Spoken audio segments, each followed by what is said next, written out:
The Oregon Broadband Outreach and Strategic Planning Project is funded through a grant by the National Telecommunications and Information Administration to promote broadband strategic planning and accelerate broadband development. 8 Oregon communities developed strategic plans to support the adoption and utilization of broadband in their local community. And a template was developed to enable and encourage other communities to engage in broadband adoption planning.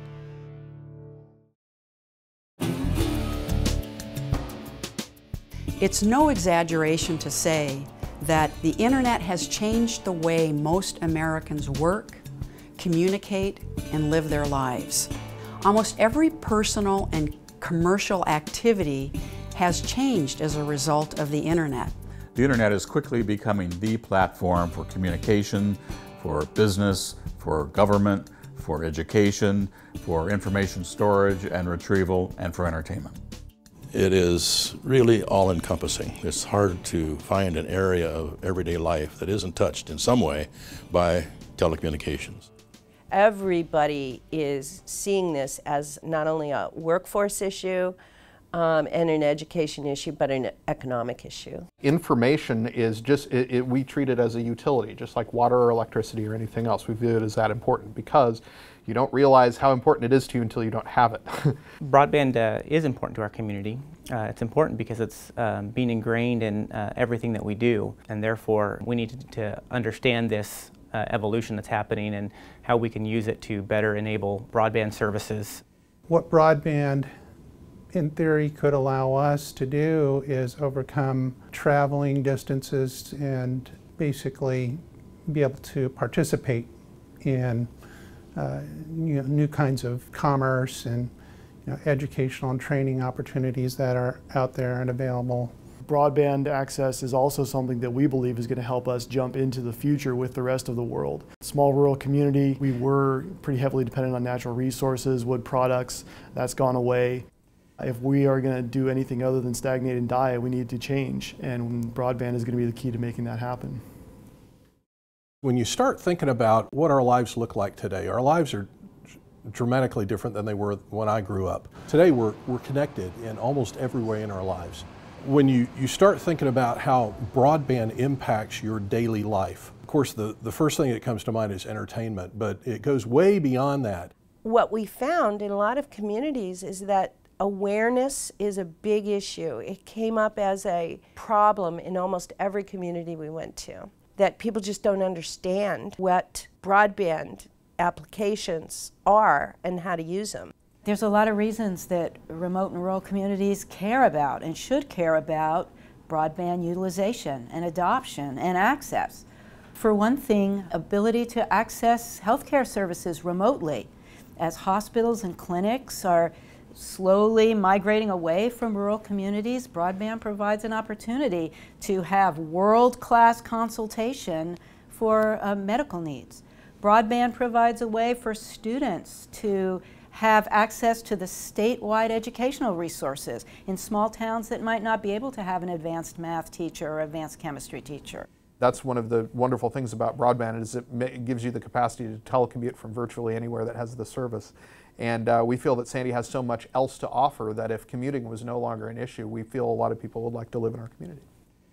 Oregon views broadband telecommunications as essential infrastructure needed to support commercial and industrial activity. Everywhere we've seen it deployed, we've seen wonderful things happen. We've done quite a bit of research on this before we dived into this ourselves, and it really does tend to change communities. It is a catalyst for moving business to a community that has this sort of service in there. It can completely turn around a business model. Why should we care? Why should we invest the time? Even if you're paying for it, why should we invest the time in strategic broadband planning?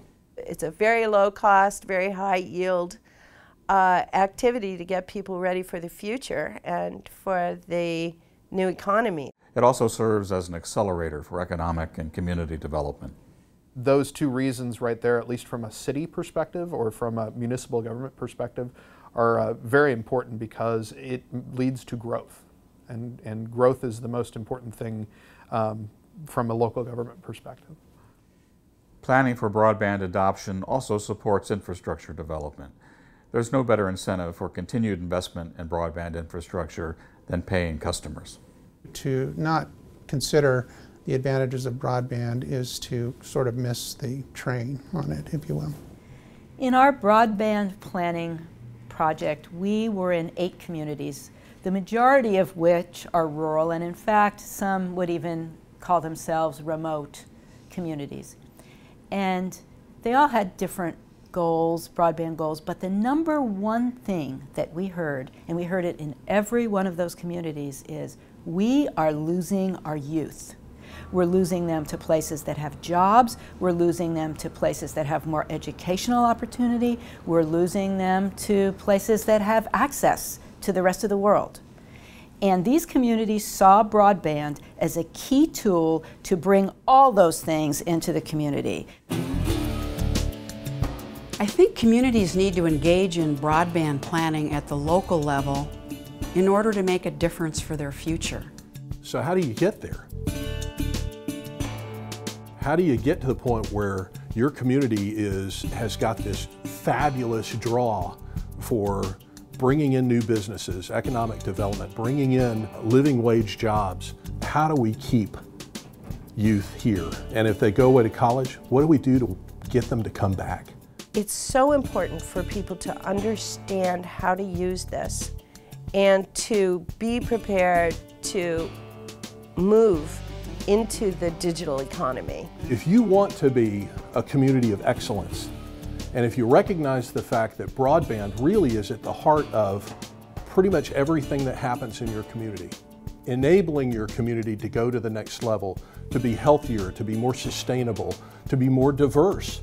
The ability to retain the best and brightest. If you want excellence in your community, you have to work for it, and you have to have a deliberate plan that then is adopted and people embrace and people are committed to.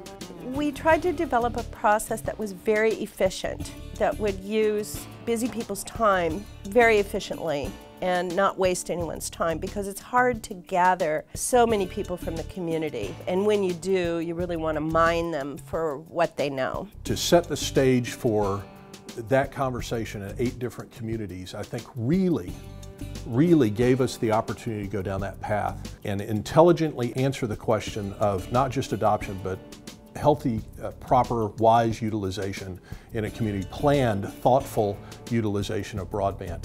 And so this project was a great opportunity to do that. And then one of the outcomes is a template. So it's not just 8 communities. There's a template then that was produced out of this process that will allow any community in Oregon to go down the same path without having to relearn the facilitation process, without having to relearn all the right questions to ask, to produce a great broadband strategic plan for their community. The broadband planning template provides a way to get all of the people in the room who are important to a broadband planning process and also whose endeavor, their work, has a critical need for broadband. Those would be the education sector, the healthcare sector, economic development, community development. We found that the organization must happen locally. It doesn't work to bring in a consultant group and put on the broadband show. What we saw to be most successful was if there was a champion, a key policymaker, an elected official, somebody who could really bring the important folks in each sector together. If you got an invitation from that person, you were going to respond. Then you need somebody who is willing to serve as the host. Often it is someone from a public broadband network, the school system, or a community IT manager. Then you also need a worker bee. You need somebody who can set up the meeting rooms, make sure there's coffee, get the invitations out. Keep in mind that the template provides those materials like agendas, like invitations, but that is a role that can be played by a consultant. But key, you need an organizer, you need a champion, and you need somebody to do that administrative work of just bringing a group together. The process allows us to come up with, at the end, first a draft strategic plan that we bring to a plenary session, which is everyone that's been in a stakeholder meeting comes back for a second time. And this time they're looking at a draft plan that contains not only their ideas and thoughts, but the ideas and thoughts of all the other stakeholders. So in this one big group, we're able to prioritize the goals and strategies, and to get down to the issue of, well, how do we do it? How do we implement the plan? One of the things that the template really brings is a process that abbreviates the amount of time that leadership in any community needs to be engaged in the planning process. Busy people, engaged people, the people you want at the table, they don't have 6 months to participate in a planning project. So the template really asks 2 meetings of them, 2 meetings of busy people, and you know, they are usually willing to give you that much of their time. And then of course, when they see it woven into a plan, again using the template to frame a plan, they're usually impressed, and we get great feedback on how they feel about being involved.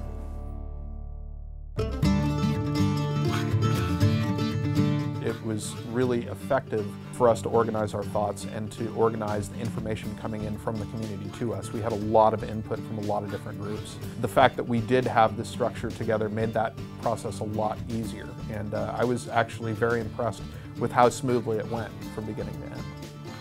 It was much more valuable than I expected it would be, and much more eye-opening than I thought it would be. You know, I thought it would be a drag to get people to come. I thought it would be hard to get people to come and to get the people to open up and talk about it, but I think we were just the opposite of that. We had people that would probably spend 2 or 3 days talking about broadband and how can we do it better and where are our gaps. Prior to the broadband plan, we didn't necessarily have we didn't have a lot of computer science instruction in our schools, but after the broadband plan, suddenly there were 5 software advisory committees, and a lot of our software entrepreneurs and businesses were asking to consolidate, actually, because there was so much interest from the different schools. It's proved to be very helpful to the City of the Dalles and all of Wasco County. It was worthwhile. It gives you something also to build off of down the road, you know, or refine. Planners say this a lot, but it's a roadmap, you know, for where you want to go, and it gets you oriented to where you're at currently, and it gives you some kind of a base in which to consider what direction you want to go in. You don't know what you don't know, and you will uncover things and create connections in your community that will have lasting value beyond the immediate. I would definitely recommend that other communities do this kind of a planning process, this broadband planning process.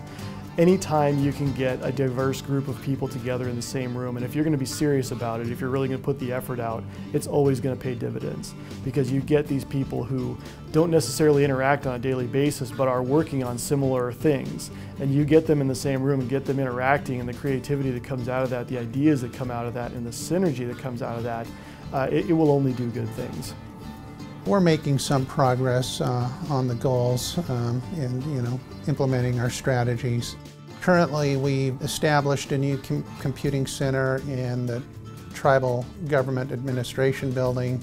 One of the most important goals for this process was to kind of set Sandy apart on the map from other communities and really offer something that both businesses and residential customers can really appreciate in the form of broadband services. We really wanted to establish Sandy as sort of a connected destination and use broadband services not just from a residential perspective, but from a small to medium-sized business perspective, to really encourage businesses to move to Sandy and or encourage individuals to move to Sandy, particularly those people who have the capacity to telecommute. Some of the goals for Sherwood that came out of its broadband plan were to create a recognition that Sherwood is a high-tech city and a wired city with lots of broadband opportunities. Another goal was to become a leader in telehealth and extending telehealth in and around Sherwood. We were thinking of not only how do we accelerate businesses, startups, and technology companies, but we're also thinking about how does that connect with our wider economic development agenda? How does that work over broadband? We wanted to increase digital literacy, get more people engaged in and aware of what the use of telecommunications can mean for them. We wanted to improve health and education outcomes by increased use of telehealth, and we wanted to increase the availability of broadband throughout Wasco County. We adopted this plan only a few months ago, and we're already seeing really positive outcomes. Just in talking to people about this test drive concept that we've developed, the idea of testing broadband-dependent technologies in Independence and Monmouth, there's a lot of interest in that. People think it's a really interesting idea. In fact, we're already working with one party who is interested in education technologies, and they are interested in making Independence and Monmouth a pilot site for incorporating technologies into the classroom, enhancing the curriculum, enhancing the educational experience of our youth, which of course is just a win-win for everybody because we get this great technology and our kids get this fabulous education, which of course makes our small rural community that much more appealing. I don't think we would be where we are right now had we not gone through the process. I think if you look at what's happening, not just in our state but nationally, if you wait for somebody else to do it for you, it's probably not going to happen. All of the communities in Oregon that are interested in continuing to be communities in Oregon should take advantage of the opportunity to look carefully at what telecommunications can do for them and what it would take for them to bring in greater broadband and the greater opportunities that broadband affords. We've used that template 8 times now, and we're 8 for 8. The template really works. You know, we're having fun with it, and we're going places.